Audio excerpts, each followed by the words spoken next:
এই কথার উপরেই দুই চারটে কথা। মানুষের যদি সৎ নীতি থাকে, তাদের আদর্শ সৎ থাকে, তাই তুমি যতই চার চাকায় করে মিডিয়া করো না কেন, আমাদের রশিদ, আমাদের এইসব মিডিয়ারা এদের রাস্তার মাঝায় কিন্তু বাইকে তেল শেষ হয়ে যায়, কিন্তু টোটাল পশ্চিমবাংলার মানুষ, পশ্চিমবাংলার যে কোনো জায়গায় যদি রশিদ যায় বলবে এটা আইএসএফ বাংলা। কোনো মায়ের লাল নেই বলে দেখাতে পারবে না পশ্চিম বাংলায় আমি অমুক টিভি, আমি অমুক টিভি, আমি অমুক টিভি। বাচ্চা ছেলেটা যেখানে যাবে এক কথায় চিনে নেবে যে এটা আইএসএফ বাংলা, এটা সুবিদ, এটা শাকিরুল ভাই, এটা আমাদের ওই রাজীব ভাই। পশ্চিম বাংলা গর্ব করে যে কোনো জায়গায় যাবে এক চান্সে চিনে। কেন? এরা সততার সাথে কাজ করে, এদের কাছে চার চাকা নেই, ভাঙা বাইক আছে। আর একজন তো সেদিন বলছিল, বলে ভাই আমি পেট্রোল পাম্পের কাছে এসে আমার তেল শেষ হয়ে গিয়েছে, জি নামটা আমার মনে নেই। আমি সাথে সাথে এসে 200 টাকা, কতটা সৎ। যদি অন্য কোনো কেউ হতো সে তো ভুলেই যেত, সে আবার 2-3 দিন পরে এসে দেখি যে আমার টাকাটা ফেরত দিচ্ছে। ভাই তুমি আমার তেল ভরতে যে টাকাটা দিয়েছিলে সেই টাকাটাই তোমার ফেরত দিলাম।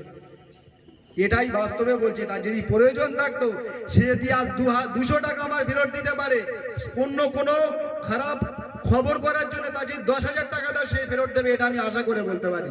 তার টাকার প্রয়োজন নেই। যদি টাকার প্রয়োজন থাকতো তাহলে এই সততার প্রমাণ সে দিত না। কেন? আমি তো একজন রাজনীতি করি, তাই তার তো অধিকার ছিল আমার কাছে 200 টাকাটা নেওয়ার, তা সত্ত্বেও সে আমাকে টাকাটা ফেরত দিয়েছে। এই জন্যে এদেরকে এত ভালোবাসি, আর এই জন্য মানুষ এদের মন থেকে মেনে নিয়েছে। সতের সাথে, হকের সাথে যারা লড়াই করবে, যেরকম আমরা লড়াই করছি, সাধারণ মানুষ যেভাবে লড়াই করছে, আমাদের হোসেন ভাই যেরকম লড়াই করছে, লড়াইয়ের কোনো রং হয় না। হকের জন্য লড়াই করতে গেলে কোনো নির্দিষ্ট রং প্রয়োজন হয় না। যেখানেই অন্যায় দেখবে সেখানেই প্রতিবাদ করতে হবে। মানুষ তোমার এমনি আর তোমার বুকে টেনে নেবে। এটাই হলো আদর্শ। সেই আদর্শ এইসব বাচ্চাদের ভিতরে দেখি, ওই জন্য ভালো লাগে। তো আশা করছি আপনারা এইভাবে এগিয়ে চলুন, আমরা আপনাদের সাথে আছি। যতটা আমাদের ক্ষমতা, যতটা আমাদের নেতাদের ক্ষমতা, সব সময় সর্বদাই আমরা তোমাদের পাশে আছি। তো ছোট্ট একটা প্রমাণ আমরা দেখেছিলাম, বাচ্চা ছেলে 17 থেকে 18 বছর বয়স, এত এত মানুষের পিছনে লাগে, পুলিশ আমাদের কি পিছনে লাগবে, ওর পিছনে বেশি লেগে। রাত 1টার সময় দেখেছি চন্দননিশা থানা ওর অ্যারেস্ট করে নিয়ে গেছে। তা ও জানে যে আমি যে কাজটা করি, আমি যাদের জন্য হকের জন্য লড়াই করি, আমার নেতারা আমার যাদের জন্য লড়াই, তারাও এক ডাকে আমার জন্য হাজির হবে।